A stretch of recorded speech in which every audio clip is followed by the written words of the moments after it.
एक बार फिर से बच्चों यूपी 21 क्लासेस में आपका स्वागत है। हम लेके आए हैं एमसीक्यूज पॉलिटी का। कल अपनी एक क्लास हो चुकी है बच्चों, आज हम दूसरी क्लास के साथ उपस्थित हुए हैं। क्वेश्चन अपने इसमें 15 है बच्चों, और फिर देखते हैं मोटिवेशनल आज हमने क्या लिया है बच्चों। देखो, शिक्षा भविष्य का लाइसेंस है, क्योंकि कल उन्हीं का है जो आज इसकी तैयारी करते हैं बच्चों।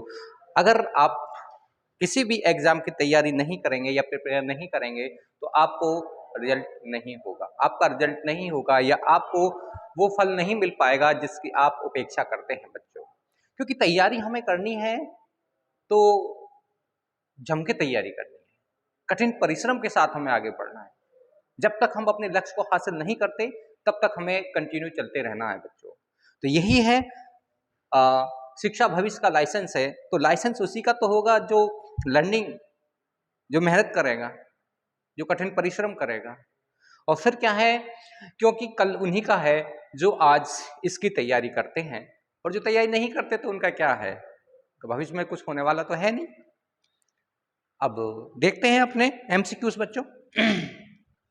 पहला एमसीक्यूज है कि निम्नलिखित में से किस अधिनियम ने केंद्र में द्वैध शासन प्रणाली को स्थापित किया था। कल हमने जो पढ़ाए थे एमसीक्यूज, ऑपरेशन पोस्टमार्टम पैटर्न पे ये क्लास चल रही है बच्चों, क्योंकि हर एक पॉइंट या उसके तथ्य को हम देखते चल रहे हैं, उन पे डिस्कस करते चल रहे हैं, क्योंकि ये संविधान का बहुत अहम पार्ट है और यहाँ से क्वेश्चन बच्चों बनते ही हैं। 110% यहाँ से क्वेश्चन बनता है, क्योंकि यहाँ से भारतीय संविधान का उदय हो रहा है। और जब तक हम उस नी को नहीं देखेंगे बच्चों, तो तब तक हमें अपना जो संविधान है, जो हमें बी आर अम्बेडकर या और उनके सहयोगियों द्वारा दिया गया है, उसको हम कैसे समझेंगे। तो ये उसकी आधार है, या इसका ये कह सकते हैं कि नी रखी गई है। उस नी को हम खूब सही ढंग से पढ़ें और सही ढंग से एनालिसिस करके हम आगे बढ़ते रहेंगे, तो हमें कोई आगे कह सकते हैं पॉलिटी पढ़ने में कोई परेशानी नहीं होगी बच्चों। तो देखते हैं तो कौन सा तुम्हारा कह सकते हैं अधिनियम है जिसके तहत बच्चों जिसके तहत हमें केंद्र में द्वैध शासन प्रणाली को स्थापित किया गया था। तो देखो बच्चों, ऑप्शन ए है तुम्हारा, ऑप्शन ए की बात करते हैं, भारत सरकार अधिनियम 1935। और ये मैं कल भी आपको बता चुका हूं कि भारत सरकार अधिनियम 1935 वेरी वेरी इंपोर्टेंट है, यहां से हर एग्जाम में क्वेश्चन बनता है बच्चों। फिर ऑप्शन तुम्हारा बी है भारत सरकार अधिनियम 1919। ऑप्शन सी है भारत परिषद अधिनियम 1909।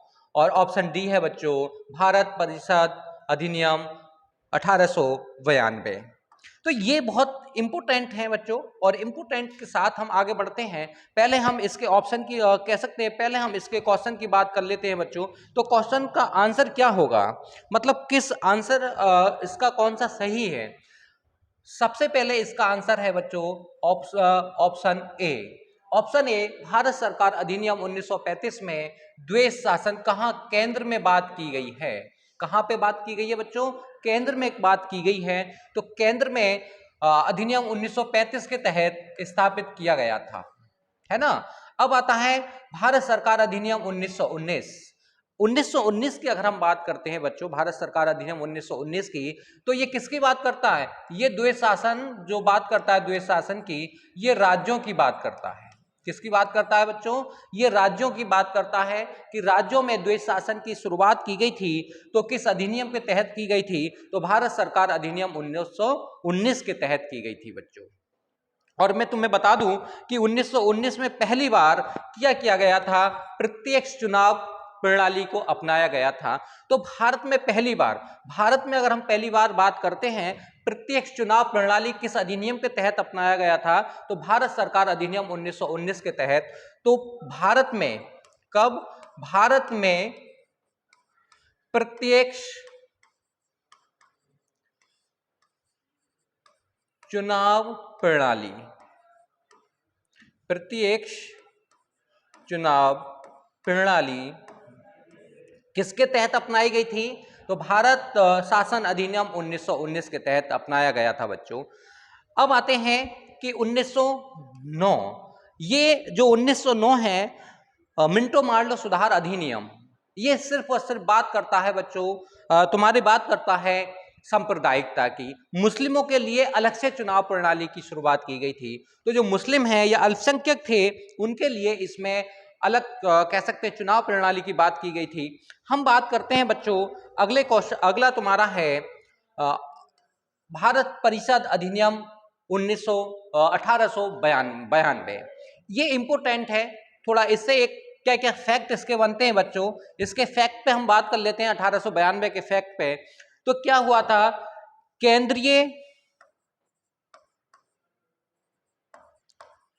केंद्रीय और है तुम्हारा और प्रांतीय, केंद्रीय और प्रांतीय, केंद्रीय और प्रांतीय विधान परिषद, विधान परिषद, केंद्र में और तुम्हारे प्रांतों में विधान परिषद में भारतीय सदस्यों का, परिषद में भारतीय सदस्यों को क्या किया गया था, शामिल किया गया था। भारतीय सदस्यों को शामिल किया गया, शामिल किया गया बच्चों, जो किया गया। इसमें केंद्र और प्रांतीय विधान परिषद में भारत के सदस्यों को इसमें शामिल किया गया था। और इसका रीजन ये था बच्चों, क्योंकि इससे पहले जो केंद्रीय और प्रांतीय विधान परिषद थे इसमें भारतीयों को शामिल नहीं किया जाता था। और धीरे धीरे इसमें हमें एक चीज और मिली थी बच्चों, क्योंकि यहाँ हमें कि पूरक, और इसमें एक है कि बजट, बजट को लेकर हम बहस कर सकते थे भारतीय। और यहां पर एक अधिकार हमें नहीं मिला था जो तुम्हारा था कि पूरक प्रश्न हम नहीं पूछ सकते थे। और जब पूरक प्रश्न पूछने की बात आती है बच्चों, तो पूरक प्रश्न हमने किस अधिनियम के तहत पूछे गए थे, तो पूरक प्रश्न हमें जो हमें अधिकार मिला था वो 1919 के तहत, भारत सरकार अधिनियम 1919 के तहत पूरक प्रश्न पूछने का हमें अधिकार मिला था बच्चों। हम बात करते हैं बच्चों अगले क्वेश्चन की। तो ये तुम्हारा क्वेश्चन कंप्लीट हुआ। तो आगे देखते हैं, अगला क्वेश्चन है तुम्हारा, केंद्र में कौन सा एक्ट द्विसदन विधेयक लाया था। मतलब कौन सा ऐसा एक्ट है जो, कौन सा ब्रिटिश सरकार कौन से एक्ट को लेकर आई थी जो तुम्हारे किसमें, केंद्र में से एक्ट द्विसदनीय विधेयक लेकर आया था। तो वो कौन सा एक्ट था। अब हम बात करते हैं बच्चों, यहां से शुरू होता है 1961 का एक्ट, 1917 का एक्ट, 1919 का एक्ट और 1965 और 1915 का एक्ट। तो बच्चों इसमें कौन सा आंसर है, कि इसमें कौन सा आंसर है कि वो लेके आया था। तो देख लेते हैं बच्चों, अगर हम बात करते हैं कि केंद्र में कौन सा एक्ट द्विसदनीय विधेयक लेकर आया था, तो हम बात करते हैं इसका ऑप्शन तुम्हारा सी सही होगा बच्चों। अब वो कैसे होगा, क्योंकि 1919 का जो एक्ट था उसने केंद्र में द्विसदनीय विधेयक की बात कही थी। इसमें केंद्र में द्विसदनीय विधेयक की बात की थी, या कह सकते हैं विधायिका की बात की थी। तो ये क्या है तुम्हारा, विधायिका। तो द्विसदनीय विधायिका की बात की थी किसने, तुम्हारा एक्ट है 1919 के तहत। एक बात और याद ध्यान रखना बच्चों, क्योंकि यहाँ कह सकते हैं संघीय न्यायालय की भी बात कही गई है, या संघीय न्यायालय की बात कही गई है। और एक एक्ट 1919 का एक और देख लेते हैं बच्चों, यहाँ महिलाओं के लिए मताधिकार प्रदान किया गया था। यहाँ महिलाओं के लिए मताधिकार प्रदान किया गया था पहली बार बच्चों, प्रत्यक्ष रूप से अगर हम बात करते हैं। तो 1919 है, इसके तहत तुम्हारा क्या हुआ था, केंद्र में द्विसदनीय विधायिका लाई गई थी। आज भी जो है भारत में द्विसदनीय विधेयिका है, और द्विसदनीय विधायिका कौन कौन सी है तुम्हारी, जो संसद है अपनी, तो संसद में कितने सदन है बच्चों, तो संसद में 2 सदन हैं। कौन कौन से हैं तुम्हारे, राज्यसभा और है तुम्हारा लोकसभा। तो द्विसदनीय है और इसकी शुरुआत कहां से हुई थी केंद्र में, तो अधिनियम 1919 के तहत, या कह सकते हैं मिंटो मार्लो सुधार अधिनियम के तहत केंद्र में इसकी शुरुआत हुई थी बच्चों। हम बात करते हैं अगले क्वेश्चन की, क्योंकि इसका कुछ ज्यादा डिटेल तो है नहीं, तो इसलिए इसमें कोई ज्यादा हम बात नहीं करते। हम बात करते हैं अगले क्वेश्चन की बच्चों, केंद्रीय विधानसभा के निम्नलिखित में से कौन सा निर्वाचन भारत शासन अधिनियम 1919 के तहत हुआ था। इंपोर्टेंट क्वेश्चन है क्योंकि इसमें कई क्वेश्चन शामिल किए गए हैं, क्योंकि कूट के आधार पर ये क्वेश्चन आते हैं बच्चों, तो इसलिए इंपोर्टेंट हो जाता है। देखते हैं बच्चों, अभी आपने पीछे पढ़ा था तो वही क्वेश्चन है। ऑप्शन ए है 1926, ऑप्शन बी है 1937, ऑप्शन सी है 1945, और सही उत्तर का चयन नीचे दिए गए कूट से कीजिए बच्चों। तो जो इसका जो सटीक आंसर है हमें उसकी बात करनी है बच्चों, तो देख लेते हैं। ऑप्शन ए है केवल ए, ऑप्शन बी है तुम्हारा बी और सी, ऑप्शन सी है ए और सी, और ऑप्शन डी है ए बी सी तीनों। तो इसका बच्चों आंसर जो होगा, इसका आंसर है सी, यानी कि ए और सी, यानी कि 1926 और 1945 का जो कह सकते हैं निर्वाचन हुआ था, निर्वाचन भारत शासन अधिनियम 1919 के तहत हुआ था। तो वो कब कब हुआ था, किस किस वर्ष कह सकते हैं निर्वाचन किया गया था बच्चों, तो सीधी सी बात है 1926 में हुआ था, 1945 में किया गया था। तो ऑप्शन नंबर इसका सी सही होगा, ए और सी इसका सही आंसर है बच्चों। ये क्वेश्चन ज्यादा कह सकते हैं डिस्कस करने वाले नहीं है, क्योंकि ये वन लाइनर क्वेश्चन है, तो इसलिए है। तो इसमें अगला क्वेश्चन हम देखते हैं बच्चों। जो अगला क्वेश्चन अपना आता है, तो राष्ट्रपति को अध्यादेश निर्गत करने की शक्ति किस अधिनियम द्वारा प्रदान की गई है बच्चों। वेरी वेरी इंपोर्टेंट क्वेश्चन है, क्योंकि देखो आपसे बता दूं, पहले गवर्नर जनरल तुम्हारे थे, जो कह सकते हैं चक्रवर्ती राजगोपालाचारी रहे थे, अपने मतलब राजगोपालाचारी थे, जो स्वतंत्र भारत के पहले गवर्नर जनरल थे। बाद में फिर पहले जो अपने प्रधानमंत्री आए, डॉक्टर राजेंद्र प्रसाद आए थे। तो लगभग जो अपना पद है, जो राष्ट्रपति का पद है, पहले वो गवर्नर जनरल के नाम से जाना जाता था, वायसराय के नाम से जाना जाता था, बंगाल का गवर्नर के नाम से भी जाना जाता था। धीरे धीरे संशोधन होते रहे और फिर फाइनली बाद में बस भारत स्वतंत्र हुआ, तो भारत का जो गवर्नर था या गवर्नर जनरल था, उसको हम क्या कहने लगे, भारत का राष्ट्रपति कहने लगे। तो भारत के जो प्रथम गवर्नर जनरल थे वो चक्रवर्ती राजगोपालाचारी थे, और भारत के जो प्रथम राष्ट्रपति थे डॉक्टर राजेंद्र प्रसाद थे बच्चों। तो इसी डिस्कस पे हम बात करते हैं। अब हम बात करते हैं बच्चों कि इसके अगले क्वेश्चन की। जो अगला क्वेश्चन है तुम्हारा, तो नंबर तुम्हारा है चौथा। तो हम इसकी बात करते हैं, राष्ट्रपति को अध्यादेश निर्गत करने की शक्ति किस अधिनियम द्वारा प्रदान की गई थी। इंपोर्टेंट सवाल है बच्चों। तो ऑप्शन इसका ए होगा भारत सरकार अधिनियम 1919, ऑप्शन बी है बच्चों भारत सरकार अधिनियम 1935, ऑप्शन सी है बच्चों भारत सरकार अधिनियम 1909, और ऑप्शन डी है बच्चों भारत सरकार अधिनियम 1947। देखो ये जो कह सकते हैं जो तुम्हारे अध्यादेश जारी करता है अपना भारत का राष्ट्रपति। अब राष्ट्रपति की बात बाद में करते हैं, पहले थोड़ा सा इसका हिस्ट्री या कह सकते हैं पहले इसका थोड़ा सा बैक देख लेते हैं कि किस केस के तहत ये दिया जाता है। एक तुम्हारा आया था बच्चों भारत सरकार अधिनियम, भारत सरकार अधिनियम कह लो या 1861 कह लो। 1861 का जो अधिनियम आया था, अधिनियम 1861 का जो अधिनियम आया था बच्चों, तो 1861 के अधिनियम में या कह सकते हैं 1861 का जो अधिनियम था, और 1861 का जो अधिनियम वो ब्रिटिश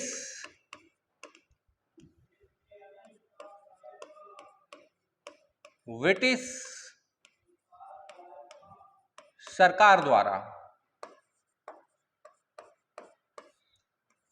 जो अधिनियम आया था वो कौन सा था, 1861।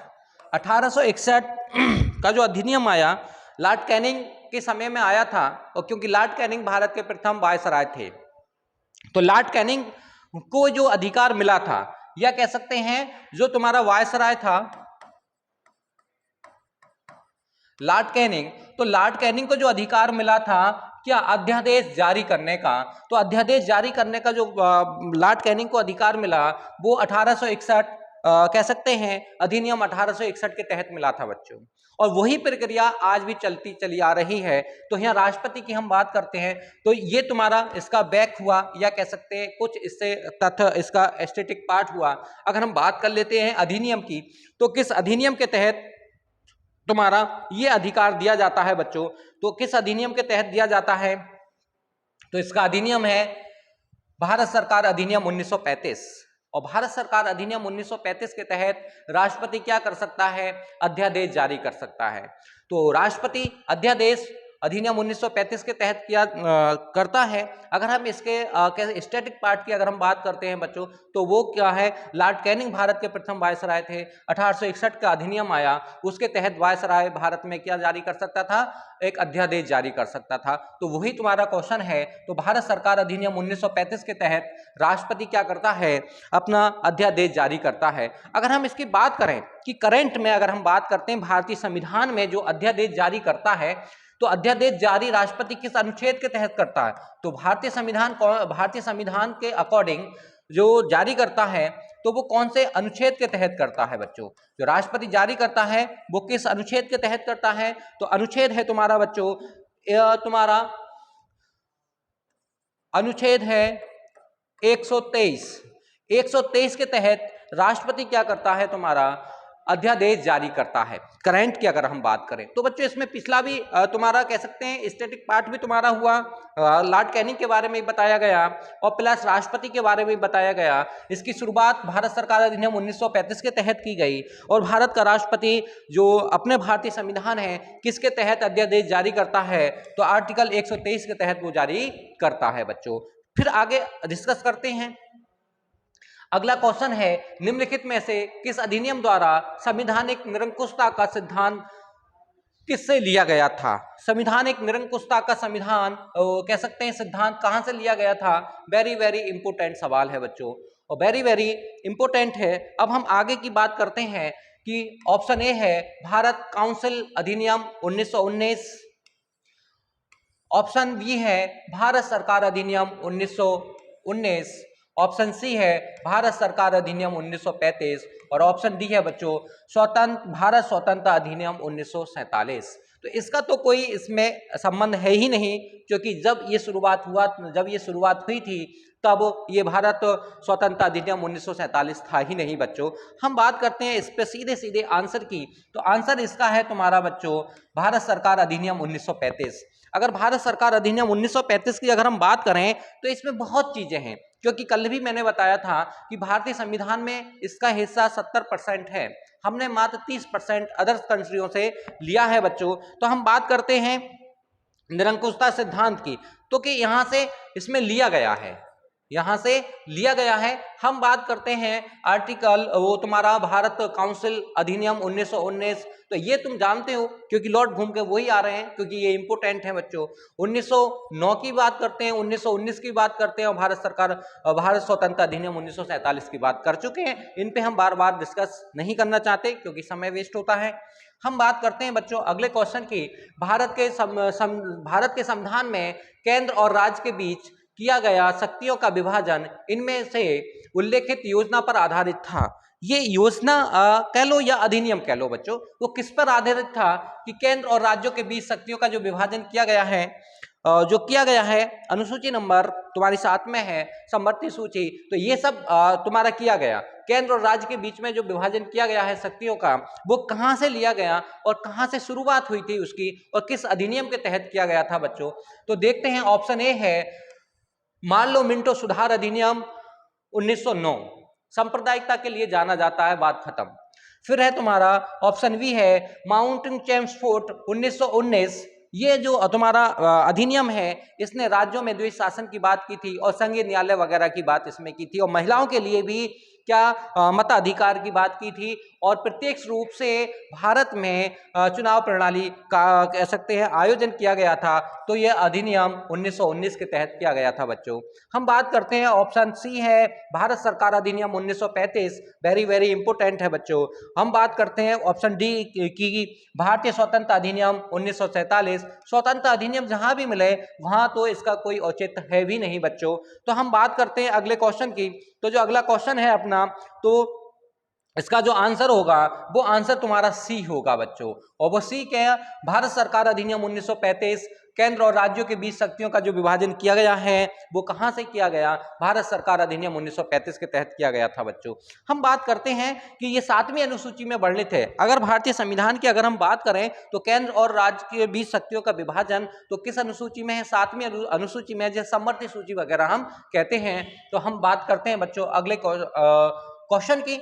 तो जो अगला क्वेश्चन है, निम्नलिखित में से एक भारत सरकार अधिनियम 1935 की विशेषता नहीं है। और जहां नहीं आता है बच्चों तो सबसे पहले आप उसे सर्किल कर लें, फिर दोबारा से आप क्वेश्चन पढ़ें। देखते हैं निम्नलिखित में से एक भारत सरकार अधिनियम 1935 की विशेषता नहीं है बच्चों। तो कौन सी नहीं है इसमें विशेषता? ऑप्शन ए है इस अधिनियम में अखिल भारतीय महासंघ का प्रावधान था, बिल्कुल सही बात है। ऑप्शन बी है बच्चों अवशिष्ट विषय प्रांतीय विधायकों को आवंटित किए गए थे। ऑप्शन सी है यह प्रांतीय स्वशांता के सूत्रपात का संकेत था। तो ऑप्शन डी है बच्चों इसने प्रांतीय स्तर पर द्वैध शासन प्रणाली को समाप्त करने में केंद्र में लागू किया था। तो बच्चों कौन सा इसका आंसर सही होगा? तो बता सकते हैं आप, तो कौन सा आंसर है इसका? तो बच्चों इसका जो आंसर होगा वो तुम्हारा होगा वी। आंसर वी है। और ऑप्शन है तुम्हारा, ऑप्शन वी है कि मुख्य विशेषता नहीं है। तो इसमें से मुख्य विशेषता नहीं है इसमें, तो इसका आंसर ये तुम्हारा है ऑप्शन ए। इस अधिनियम में अखिल भारतीय महासंघ का प्रावधान था, बिल्कुल सही है, क्योंकि भारत को अखिल भारतीय महासंघ बनाना था। और फिर है यह प्रांतीय कह सकते हैं स्वतंत्रता का सूत्रपात का संकेत था, बिल्कुल सही है। इसने प्रांतीय स्तर पर द्वैध शासन प्रणाली को समाप्त कर कहां लगा दिया था? तो केंद्र में लागू किया गया था। अगर हम कह सकते हैं कि प्रांत की बात करें तो मतलब राज्यों में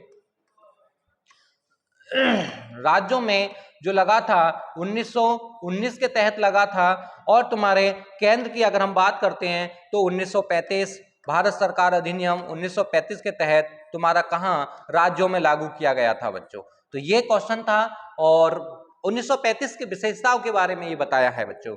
हम बात करते हैं अगले क्वेश्चन की। तो अगला क्वेश्चन है एक संघीय व्यवस्था और केंद्र में द्वैध शासन भारत में लागू किया गया था। फिर से वही क्वेश्चन है, थोड़ी लैंग्वेज चेंज है बच्चों क्वेश्चन की। तो ऑप्शन ए है 1909 के तहत, ऑप्शन बी है 1919 के तहत, ऑप्शन सी है 1935 के तहत और ऑप्शन तुम्हारा डी है उपरोक्त में से कोई नहीं बच्चों।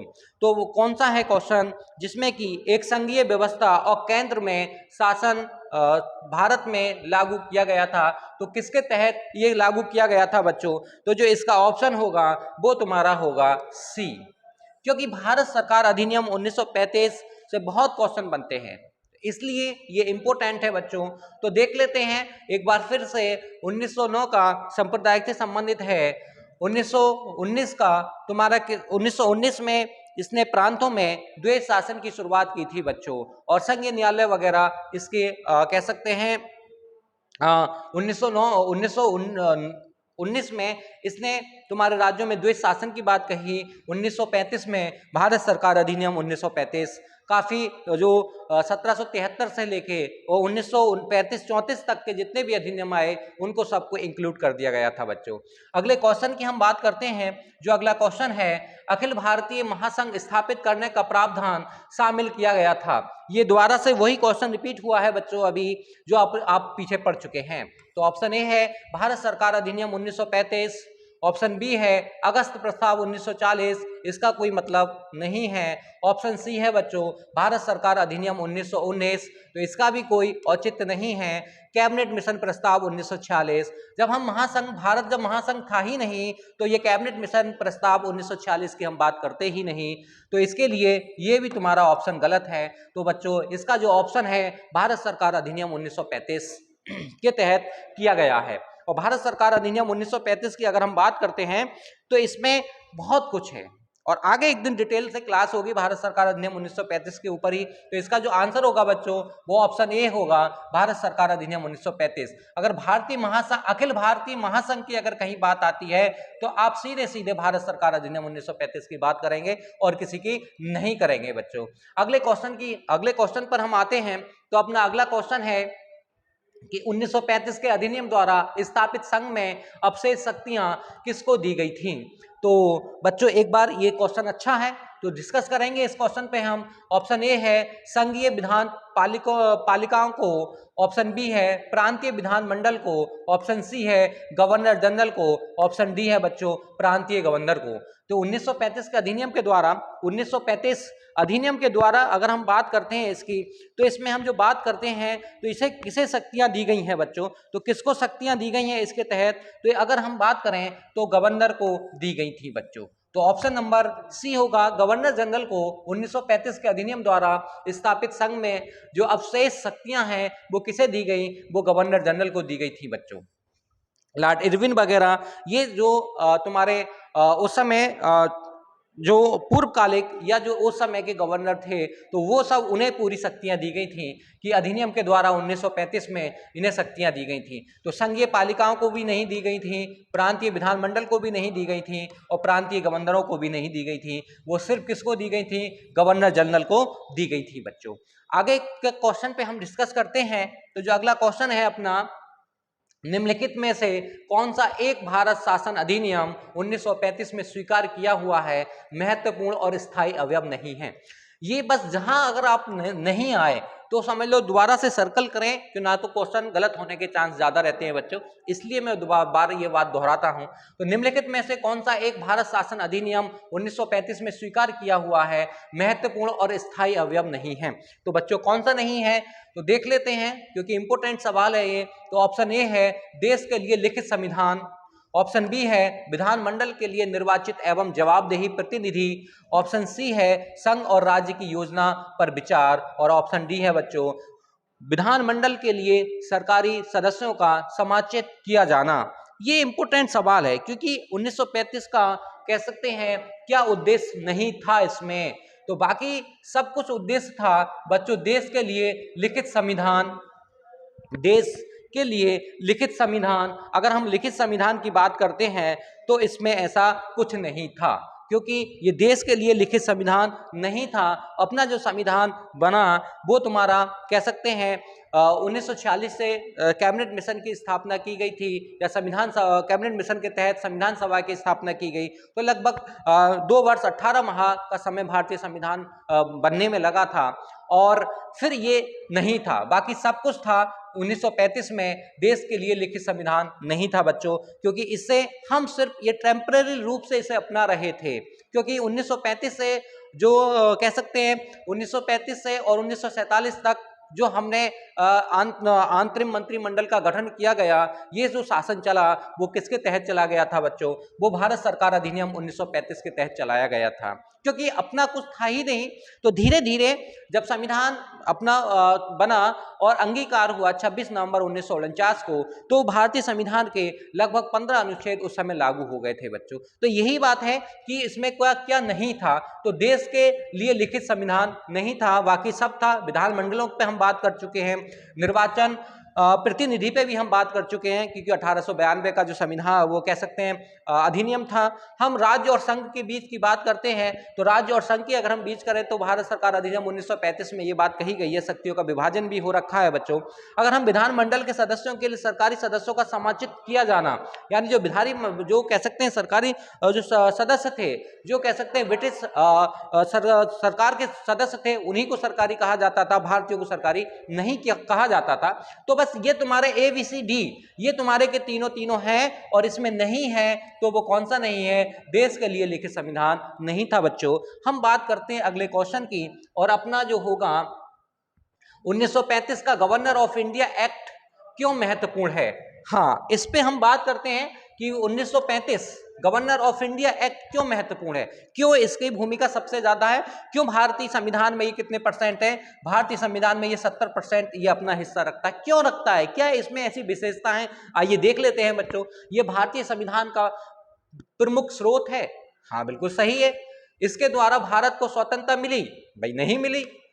अब इसमें हाँ, कहीं जाके इसने भारतीय स्वतंत्रता दिलाने में मदद जरूर की थी बच्चों। हम बात करते हैं इसमें भारतीय विभाजन उल्लेखित है? अरे भाई कहाँ है? इसमें तो भारत विभाजन का उल्लेखित तो है, क्योंकि बर्मा को 1937 में अलग किया गया था।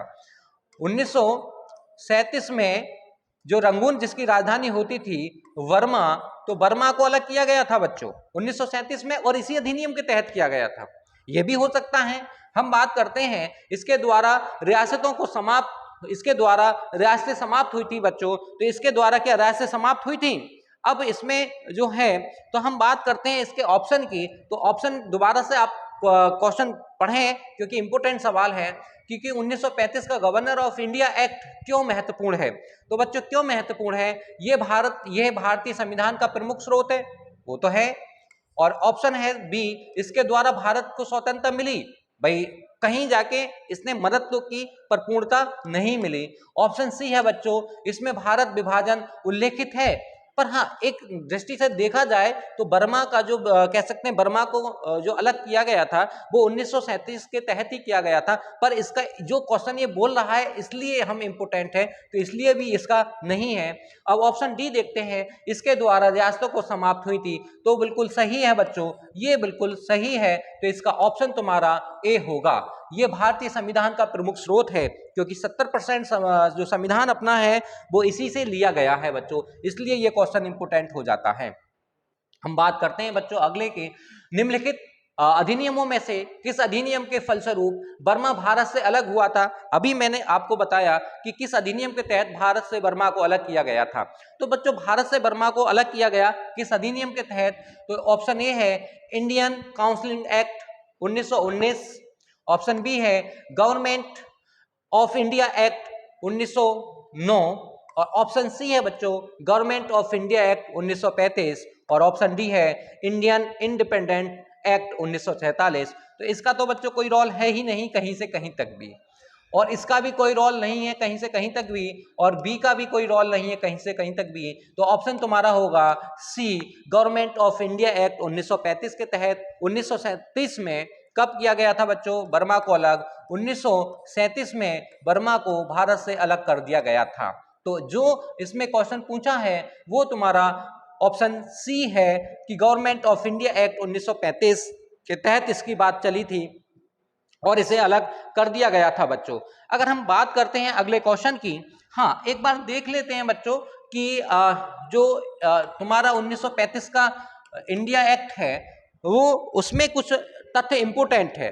उन तथ्यों की अगर हम बात करें तो देखो क्या है, संघ आत्मक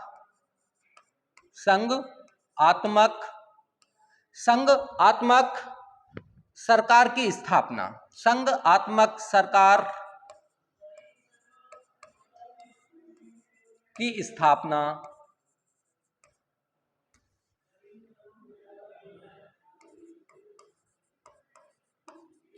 एक तथ्य तो ये हुआ। मतलब अधिनियम 1935 की अगर हम बात करें तो इसका उद्देश्य क्या था? देखो संघ आत्मक सरकार की स्थापना करना ये इसका प्रमुख उद्देश्य था बच्चों। दूसरा आता है तुम्हारा, तो दूसरा है तुम्हारा केंद्र में द्वैध शासन की स्थापना, केंद्र में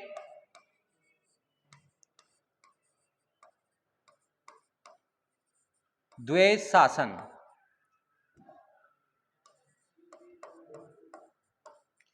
की स्थापना,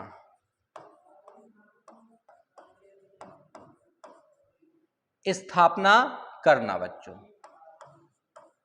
स्थापना करना ये इसका प्रमुख उद्देश्य था। तीसरा हम उसका इसका उद्देश्य देखते हैं पूरा कि तीसरा पॉइंट क्या है। तो तीसरा पॉइंट है बच्चों, तो तीसरे की बात करते हैं, प्रांतों में द्वैत शासन के स्थान पर प्रांतों में द्वैत शासन के स्थान पर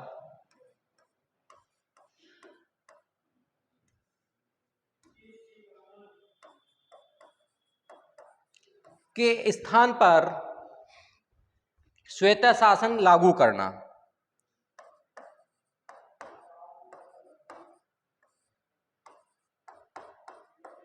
शासन लागू करना।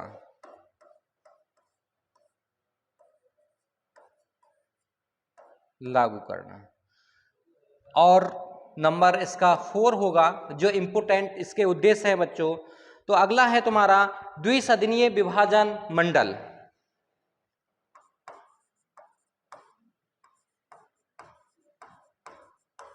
द्विसदनीय मतलब 2 सदन है, तो द्विसदनीय केंद्रीय विधानमंडल।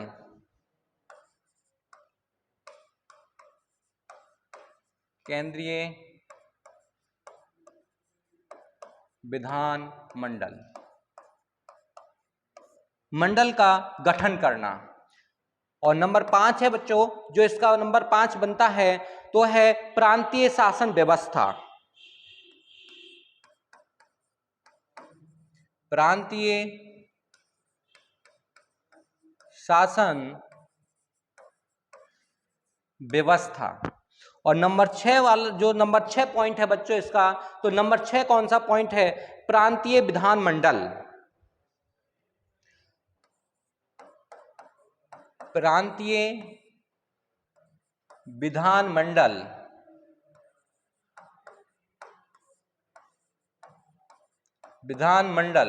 का गठन करना। और है तुम्हारे केंद्र एवं प्रांतों में शक्तियों का विभाजन। नंबर 7 देख लेते हैं, तो नंबर 7 यहां लिख लेते हैं बच्चों,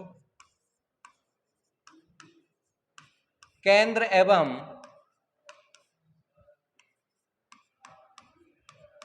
प्रांतों में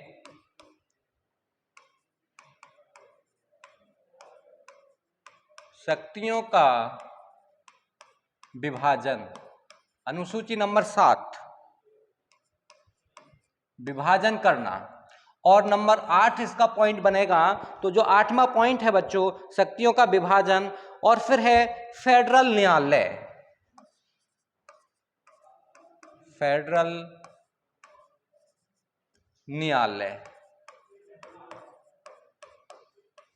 फेडरल न्यायालय की व्यवस्था करना। ये इसके 8 पॉइंट हैं जो इंपोर्टेंट हैं तुम्हारे गवर्नमेंट ऑफ इंडिया एक्ट 1935 के। एक बार दोबारा से देख लेते हैं बच्चों। तो संघात्मक सरकार की स्थापना करना, और दूसरा है केंद्र द्वैत शासन की स्थापना करना, केंद्र में द्वैत शासन की स्थापना करना बच्चों।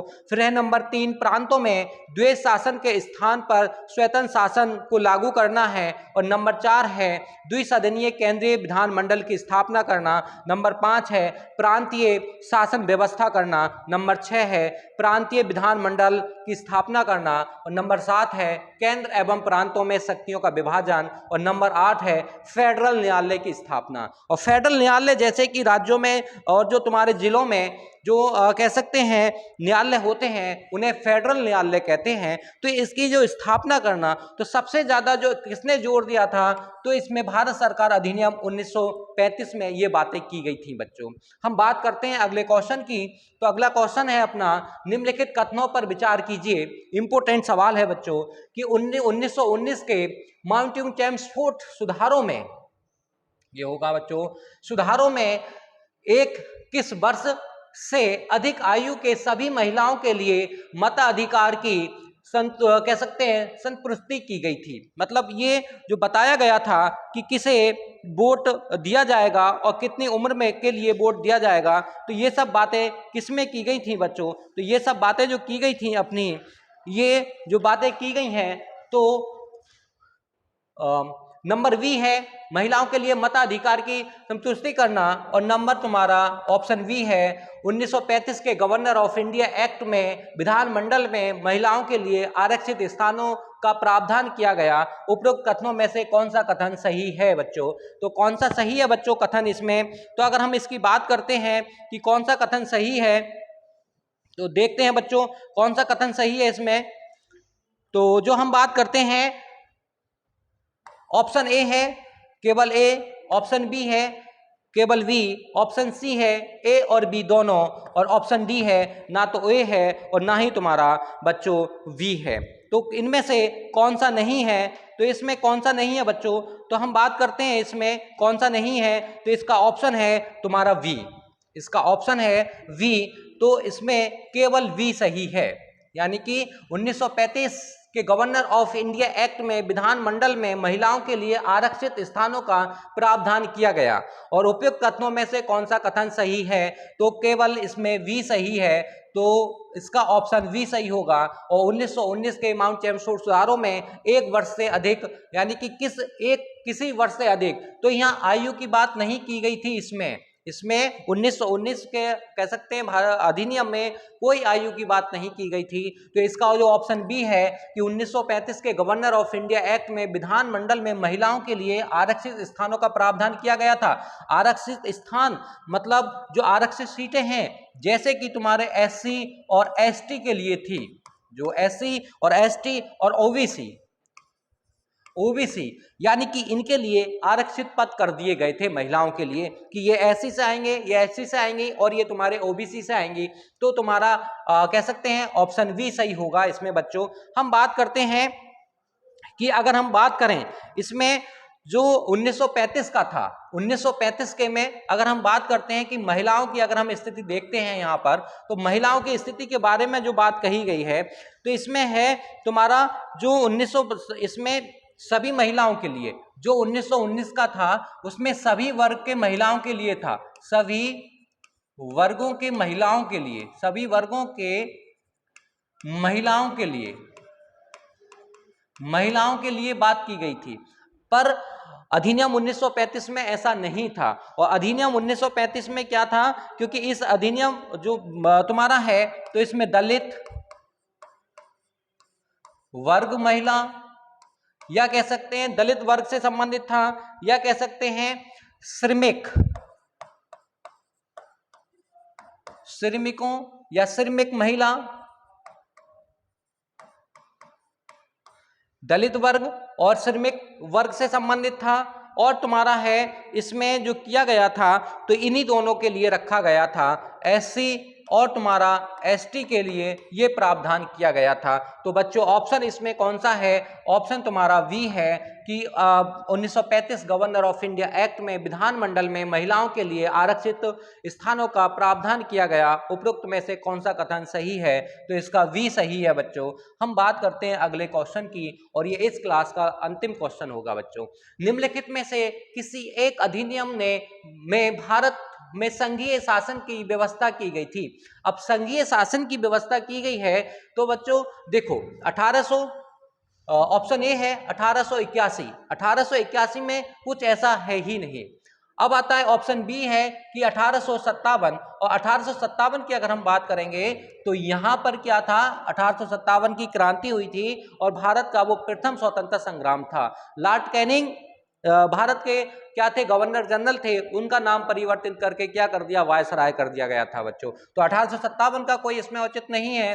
फिर आता है तुम्हारा ऑप्शन सी है भारत सरकार अधिनियम 1919। तो भारत सरकार अधिनियम 1919 में हाँ चुनाव की तो बात जरूर कही गई है और प्रत्यक्ष रूप से ये प्रणाली अपनाई गई थी भारत में बच्चों, पर इसका कोई इसमें लेना देना नहीं है। अगर हम संघीय शासन की बात करते हैं तो संघीय शासन अपना है भारत सरकार अधिनियम 1935, और संघीय शासन की अगर बात करते हैं तो भारत सरकार अधिनियम 1935 में संघीय शासन की बात कही गई है। अभी मैंने जो पिछले क्वेश्चन पर 7-8 टॉपिक आपको बताए हैं, तो उन्हीं में से ये क्वेश्चन है बच्चों। तो इसका भारत सरकार अधिनियम 1935 के तहत भारत में क्या किया गया है, संघीय शासन की व्यवस्था की गई थी बच्चों।